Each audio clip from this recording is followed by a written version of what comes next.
Of aggravated indecent assault for drugging and sexually assaulting Andrea Constand in 2004. Constand reacting this morning saying, quote, "A very profound and heartfelt thank you to the Commonwealth of Pennsylvania, Montgomery County for their service and sacrifices. Congratulations, truth prevails." 5 other women testified during the trial that Cosby had drugged and sexually assaulted them. 2 of his accusers, Lisa Lott, Lublin and Victoria Valentino, join us now, as well as their lawyer, Gloria Allred. Ladies, what a morning. Great to have you here. Lise, tell us what it was like in the courtroom when the verdict was announced. I was in my classroom when the verdict was announced, and my husband Benjamin gave me a call, and he just said, "He's guilty, Lisa, he's guilty." And I couldn't believe it. I said, "Are you messing with me?" And he said, "He's guilty on all 3 counts." And when he said all 3 counts, that's when I knew that he was not messing with me and that this was real. Oh my Very God. Exciting. Victoria, what was it like for you? It was the most exciting thing I've heard in a long, long time. I was so thrilled. I mean, it's been a long journey. Victoria, you and I've interviewed you so many times, and it just seemed impossible that this day would ever come because the statute of limitations had passed for so many of the women who were his accusers, and it just seemed like justice could never be reached for you all. And so in that moment, when you heard guilty, guilty, guilty, what happened in the courtroom? Well, I was outside. I took that ridiculous moment to go get a breath of fresh air, and then I came back in and there was like a crowd of people across the street, and I went inside and the sheriff wouldn't let me up the stairs, and I was going, oh no, I can't believe after 3.5 years I am missing the moment. And so I stood there. However, when they did the perp walk and he went out and they were pushing us back into the hallway, I stood right in the front and listened to my mother in my head, and I said, shoulders back, chin up, and stare him down. And I did. Good for you. Gloria, wow, what a day. I mean, let's just remind everybody that it was less than a year ago, 9 months ago, that he had been tried for the same thing, and it was a mistrial. So what happened during those 9 months? Was there a change in the strategy of the prosecutors that allowed for there to be a guilty verdict yesterday when there wasn't one 9 months earlier? Well, I would say there was a change in the decision of the court. After the first mistrial, I called on the prosecutor to renew his motion to allow more prior bad act witnesses, in other words, other accusers, to be permitted to testify. In the first trial, the prosecution asked that 13 be permitted to testify. The defense wanted 0, and the court only allowed 1, Kelly Johnson, also my client. And that, I think, was not enough. Second trial, the prosecutor renewed his motion, asked for 19 accusers to be able to testify. Again, defense said, no, 0. But the court said, this time, 5.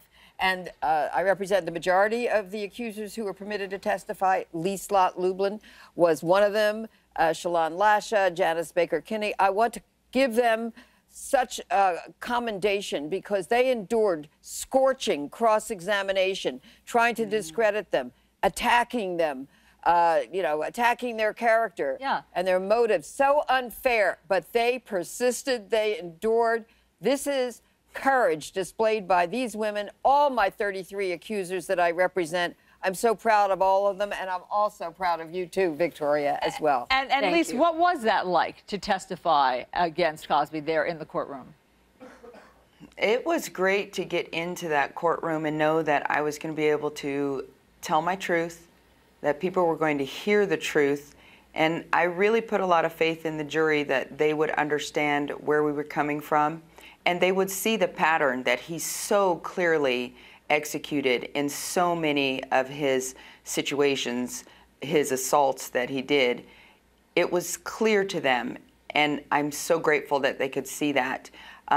He was looking very sad, very pitiful, and loss of control. And that's something that we've gained back with doing what we've been doing all this time for the last 3 years. So we've got that control back. That feels good. I bet.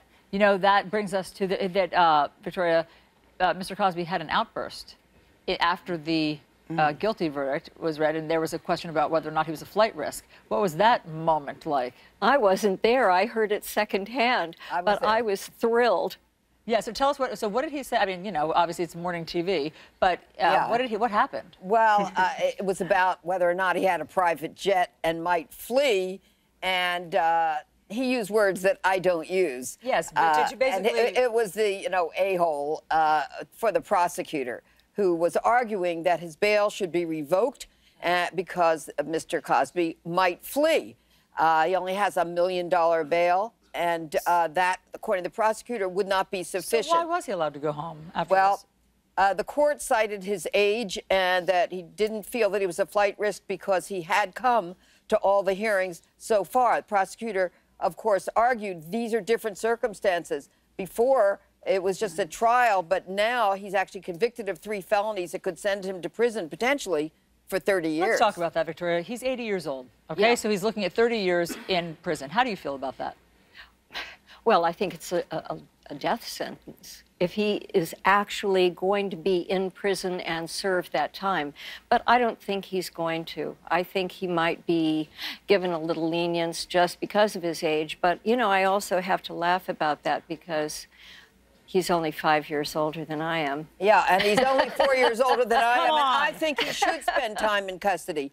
He has hurt so many women, and it's time for him to pay the price. I don't care if he's 80 or 90 or 50, he has to be accountable, and that's what I think. Absolutely. Lise, one of the things that has changed since the trial just 9 months ago is the Me Too movement, okay? So 2 months or 3 months after the mistrial of Bill Cosby, the news broke about Harvey Weinstein.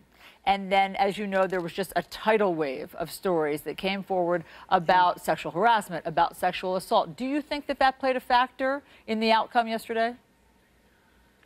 I believe the Me Too movement has definitely played its role. I think that the women of Cosby have led the charge.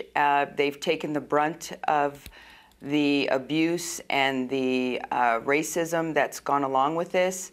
But I think the Me Too movement has helped just tip the needle over so that we can feel a little more comfortable when we're talking about our information, that people are actually going to hear what we have to say and take it literally for what is said, what we've done, and that we're good people, and that these are beautiful women that have come out and told their stories to everyone. And that women are now being believed in a way that they have never been believed before.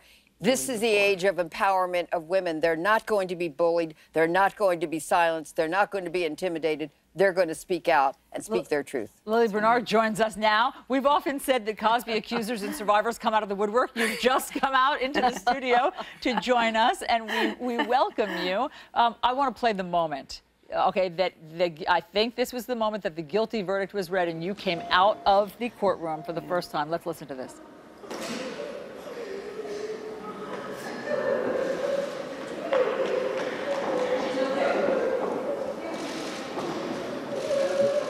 Lily, what was happening? Oh, here comes Victoria there hugging another one of the women. So tell us about that moment.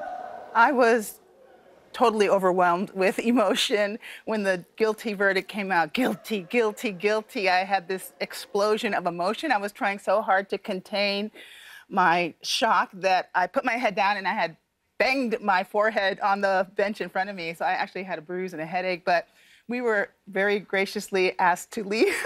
The judge, O'Neill, banged on his gavel, bang, bang, bang, ordering the court, because we were crying. Therese Serigny's, the other Cosby survivor, and I, and my friend Caroline Heldman, we were weeping and wailing.